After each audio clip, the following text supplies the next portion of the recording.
Troisième conseil pour réussir ton CV. On se pose souvent la question, est-ce que je mets la formation en premier, est-ce que je mets les expériences?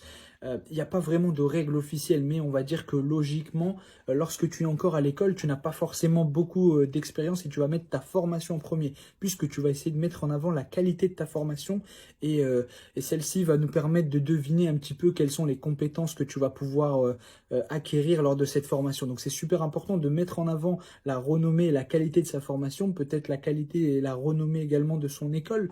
Donc voilà, c'est pour ça que je dirais, mettez plutôt la formation en premier lorsque vous êtes encore étudiant. Une fois que vous avez terminé vos études, vous allez pouvoir mettre vos expériences en premier puisque vous aurez acquis quelques expériences, des stages, des alternances, etc.